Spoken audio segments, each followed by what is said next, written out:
الحق المبين وأشهد أن محمدا عبده ورسوله الصادق الوعد الأمين فقد قال الله تعالى في كتابه الكريم أعوذ بالله من الشيطان الرجيم وذكر فإن الذكرى تنفع المؤمنين وقال النبي محمد صلى الله عليه وسلم كل أمتي يدخلون الجنة إلا من أبى قيل من يأبى يا رسول الله قال من أطاعني دخل الجنة ومن عصاني فقد أبى صدق الله صدق رسوله النبي الحبيب الكريم ونحن على ذلك من الشاهدين الشاكرين والحمد لله رب العالمين.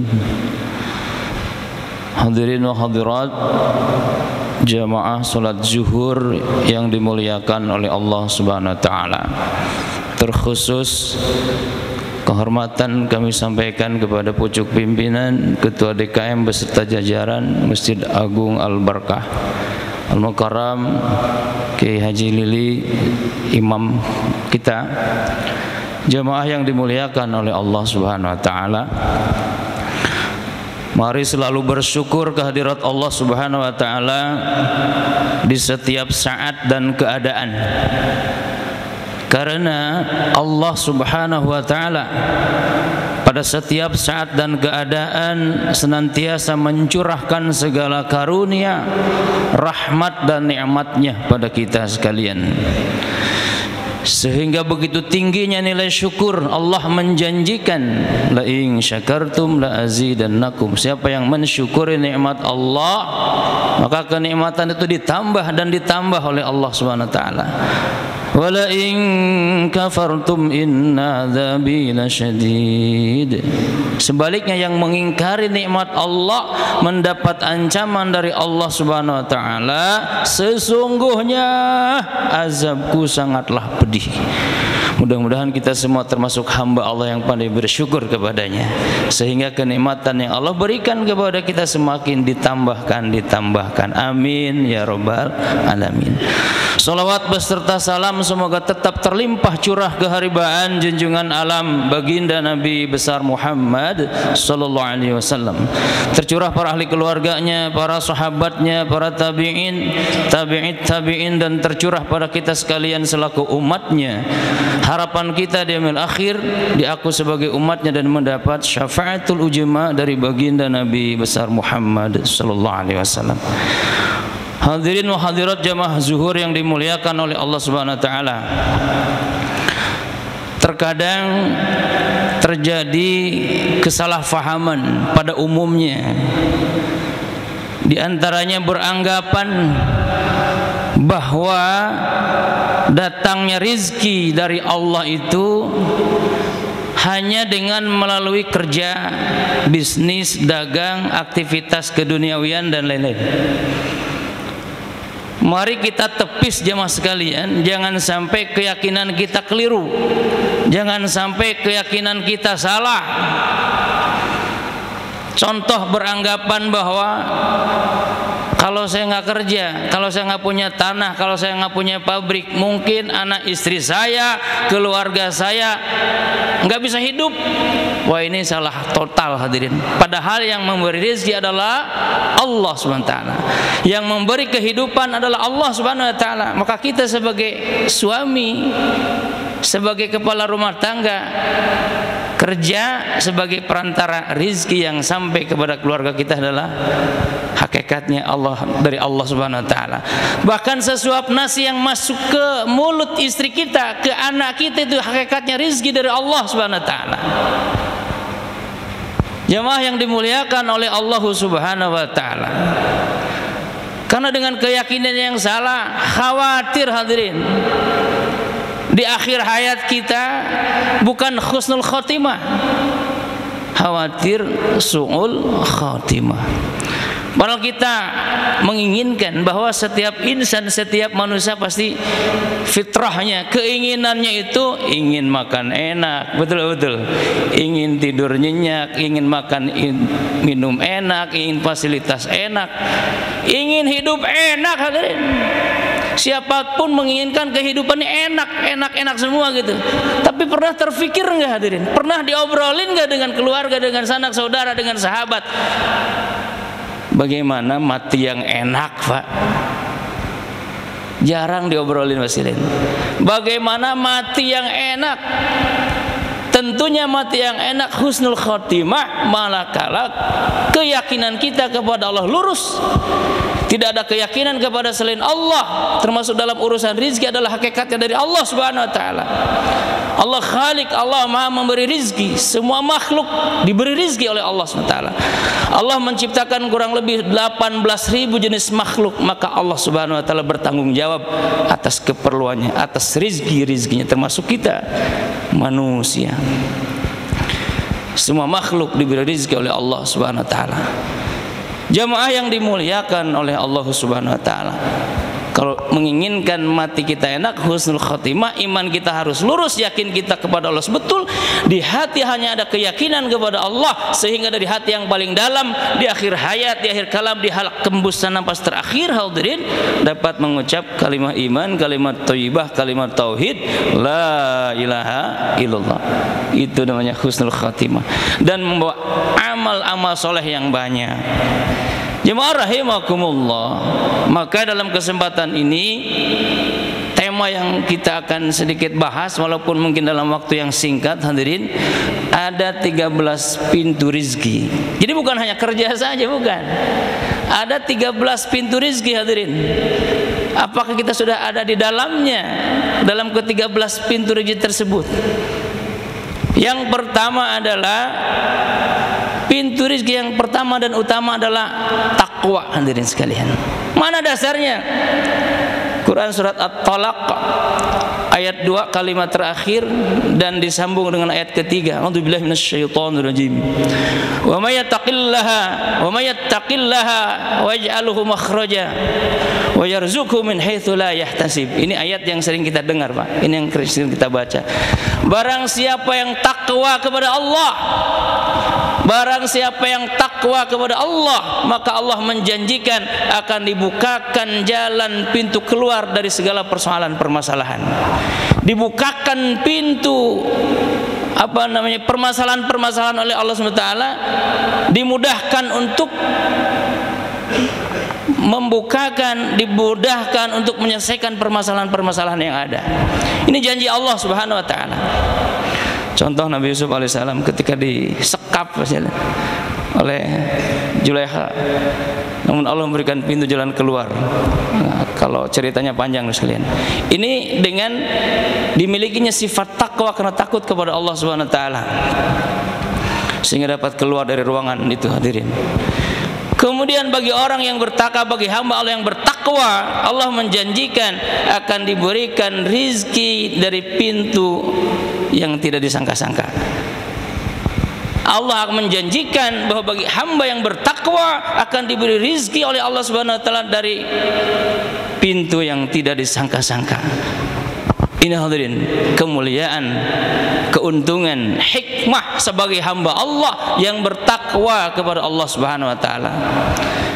Maka pintu yang utama dan pertama, pintu rezeki adalah memiliki sifat takwa. Sudah pasti orang yang bertakwa, hadirin, berusaha untuk taat kepada Allah Subhanahu wa taala, menjalankan perintah Allah Subhanahu wa taala sekecil apapun perintah Allah Subhanahu wa taala, dan berusaha meninggalkan segala yang dilarang oleh Allah Subhanahu wa taala sekecil apapun larangan Allah Subhanahu wa taala. Maka dengan takwanya itu, hadirin, masuk diperkuat dengan surat An-Nur ayat 52. A'udzubillahi minasyaitonirrajim. Wa may yuti'illaha wa rasulahu wa yakhshallaha wa yattaqhi. Siapa orang yang taat kepada Allah dan Rasulnya, siapa orang yang taat kepada Allah dan Rasulnya dan takut kepada Allah dan takwa kepadanya, faulaika humul faizun. Mereka itulah orang-orang yang beruntung di sisi Allah Subhanahu wa taala. Hadirin jamaah zuhur yang dimuliakan oleh Allah Subhanahu wa taala. Ini yang pertama, takwa. Kemudian yang kedua adalah tawakal. Ini sambungan ayat di ayat ketiga. Wa may yatawakkal 'alallah fahuwa hasbuh. Barang siapa yang bertawakal kepada Allah, menyandarkan diri kepada Allah, berserah diri kepada Allah Subhanahu wa taala, dibarengi dengan usaha tentunya, maka Allah menjanjikan akan mencukupi keperluan hambanya. Ini kaitannya dengan rizki bos kalian. Jemaah yang dimuliakan oleh Allah SWT, takwa, tawakal. Kemudian yang ketiga adalah ta'lim. Maka penting dalam hal ini hadirin, setiap ada majlis ta'lim, para asatidz, para ulama, para kiai menyampaikan tausiah agamanya, penting kita hadir di dalamnya hadirin sekalian. Baik di masjid kita masing-masing, mungkin di musola, di yayasan, bahkan di rumah kita. Jadi hidupkan ta'lim bersama ahli keluarga. Insya Allah dengan menghidupkan suasana ta'lim akan Allah datangkan rizki kepada kita.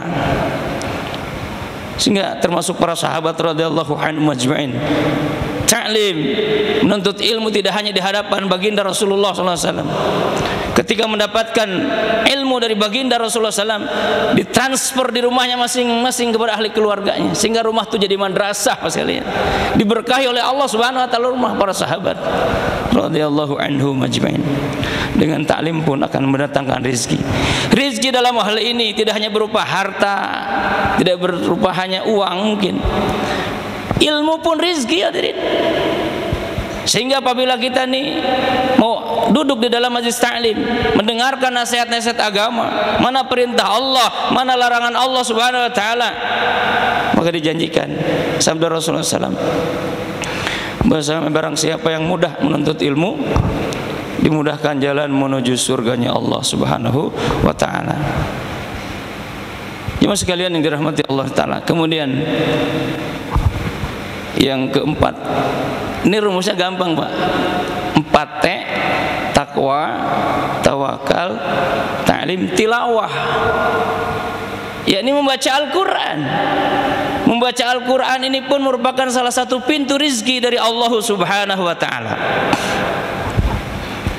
Apalagi dalam surat Al-Waqi'ah, setiap hari Rasulullah menganjurkan ahli keluarganya untuk membaca surat Waqi'ah. Dengan membaca surat Waqi'ah akan dicukupi keperluan kebutuhan kehidupan kita. Jemaah sekalian yang dirahmati oleh Allah SWT, ini kalau dibahas panjang Pak. Ada 4T, 4S, kemudian 4D, 1N. Lanjutin Pak, lanjutin. Ditunda aja kali ya. Jemaah sekalian yang dirahmati Allah Subhanahu wa taala. Jadi rumusnya 4T: takwa, tawakal, ta'lim, kemudian tilawah. Kemudian 4S hadirin. Ini mudah nih kalau ngapal di singkat-singkat begitu. 4S. S pertama adalah salat, terutama yang 5 waktu.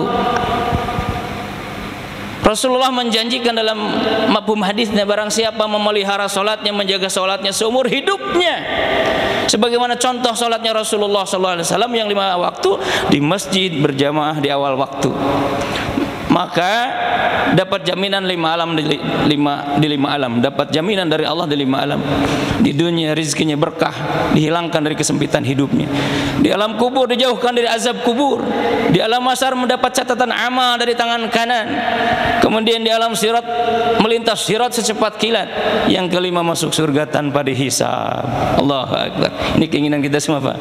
Kita inginnya kan begitu ya. Masa kanak-kanak pengennya hura-hura, ya. Masa remaja sama pengen hura-hura, setelah tua kaya raya mati masuk surga. Udah gurih itu ya. Kalau semuanya itu tidak dapat. Tapi ada kuncinya Pak, termasuk sholat di dalamnya. Termasuk sholat pun hadirin ini memohon rizki kepada Allah. Doa di antara 2 sujud, Rabbighfirli warhamni wajburni warzuqni. Minta rizki kepada Allah, berilah saya rizki. Di dalam sholat minta rizki. Maka ketika kesempitan hidup datang, mungkin rizki agak surut hadirin, koreksi sholat kita. Sudah mencontoh sholatnya Rasulullah SAW apa belum? Kalau sholatnya betul, insya Allah menarik pertolongan Allah SWT. Bahkan rizki pun dijamin oleh Allah, keberkahan hidup dijamin oleh Allah, kesempitan hidup dihilangkan oleh Allah SWT. Ya hadirin sekalian, sholat yang pertama, pertama adalah sholat. Yang kedua adalah sholawat, bersolawat kepada baginda Rasulullah SAW. Berbagai ragam macam kalimat sholawat dilantunkan hadirin. Satu salawat dibalas 10 rahmat oleh Allah Ta'ala, maka rezeki pun akan datang hadirin. Kemudian sodakoh, dengan sodakoh datang rezeki hadirin. Mana qasad sodakotan min malin, bahwasanya sodakoh itu tidak akan mengurangi harta. Sodakoh tidak akan mengurangi harta, yang ada bertambah dan bertambah. Sekalian dirahmati Allah Ta'ala. Kemudian yang keempat adalah silaturahmi. Dengan silaturahmi kita tahu panjang umur, berkah rezeki, diampuni dosa. Dengan silaturahim maka berkah rezeki, dipanjangkan umur dan diampuni dosa oleh Allah SWT. Ini singkat-singkat saja. 4S, sholat, sholawat, sodako dan silaturahim. Kemudian 4D.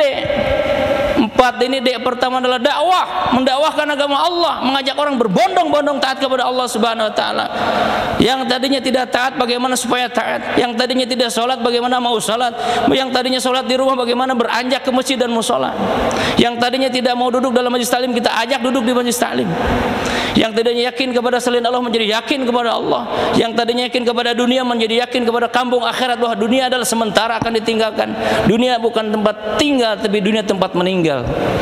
Yang tadinya yakin kepada amal, kepada harta menjadi yakin kepada amal-amal agama, bahwa agama adalah satu-satunya yang dapat menyelamatkan, mensukseskan, membahagiakan kehidupan manusia di dunia maupun di akhirat.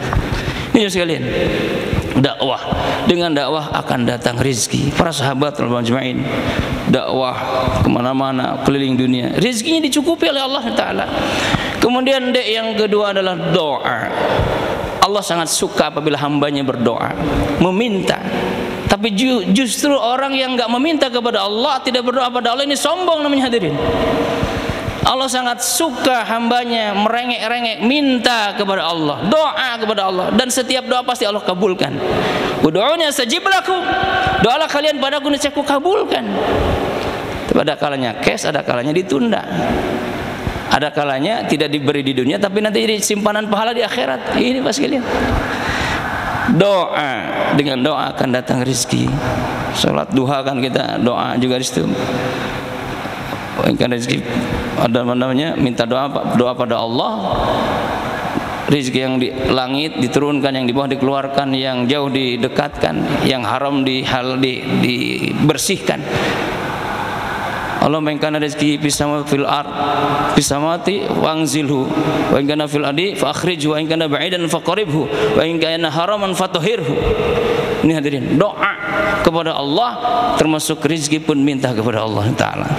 Kemudian yang ketiga adalah zikir. Ada zikir pagi petang, tasbihat, sholawat, istighfar 100 kali hadirin. Zikir-zikir yang lainnya. Kemudian lagi hadirin, yang keempat adalah zulumat. Maksudnya ini belum pasti itu rezeki datang, terkaitan dengan kerja, bisnis dan lain sebagainya. Itu belum pasti datangnya rezeki hadirin. Ada kalanya orang sudah kerja nih, maaf katakanlah tukang nih, tukang bangunan, dia kerja seminggu hadirin, Sabtu tutup buku, harusnya dapat honor, ternyata mandornya geblek. Itu uang yang harusnya buat tukang dibawa kabur. Kerja sudah apa belum Pak? Sudah kerja seminggu tapi nggak dapat uang. Itu hakikatnya mengaturan Allah juga. Artinya yang nama zulumat masih samar-samar, belum kelihatan pastinya. Itu melalui ya kerja, bisnis, dagang dan lain sebagainya. Bisa jadi dapat, bisa jadi enggak. Nah kadang kita ini hal itulah yang diyakini, kalau nggak kerja saya nggak dapat duit. Padahal kerja pun belum tentu dapat duit. Karena hakikatnya uang didatangkan oleh Allah Subhanahu wa Ta'ala. Ini keyakinan kita. Kalau begitu jangan kerja dong. Salah yang nyuruh, yang larang kerja. Justru dianjurkan kerja. Yang penting adalah Keyakinan kita jangan salah. Ketika uang itu datang, hakikatnya didatangkan oleh Allah, kerja sebagai perantara saja. Sehingga keyakinan kita betul, Pak. Tidak yakin kepada kerja. Kalau yakin kepada kerja, kerjaan diagung-agungkan, yang ada kalau di PHK akhirnya sakit hati karena kerjaan masuk ke dalam hati. Bagaimana di hati hanya Allah saja yang agung. Nah, hadirin. Kemudian yang terakhir, 1N. N itu nikah. Dengan nikah akan datang rizki. Salah satu pintu rizki adalah nikah. Contohnya nih, anak atau saudara mau nikah, terembukan tuh keluarga tuh. Siapa yang siap lemarinya, siapa yang siap spring bednya, siapa yang siap mungkin kambingnya gitu. Ini salah satu pintu rizki. Dibantu hadirin. Contohnya sekalian. Tapi yakin dengan nikah akan datang rizki dari Allah Subhanahu wa taala. Singkatnya 13 pintu rizki. Rumusnya adalah 4T, 4S, 4D, 1N. 4T, takwa, tawakal, ta'lim, tilawah Quran. 4S adalah salat, sholawat, sedekah, silaturahim. 4D, dakwah, doa, zikir, zulumat kaitannya dengan urusan duniawi. Dan 1N adalah nikah. Mudah-mudahan Allah memudahkan kepada kita dalam rangka menjemput rezeki. Dan jangan sampai ada bahasan saya mencari rezeki nggak ketemu, hadirin. Bahasa itu kita tepis, hadirin. Bukan mencari rezeki, tapi menjemput rezeki dari Allah Subhanahu wa taala. Ini yang betul. Demikian apa yang bisa disampaikan, benarnya semata-mata hidayah dari Allah Subhanahu wa taala.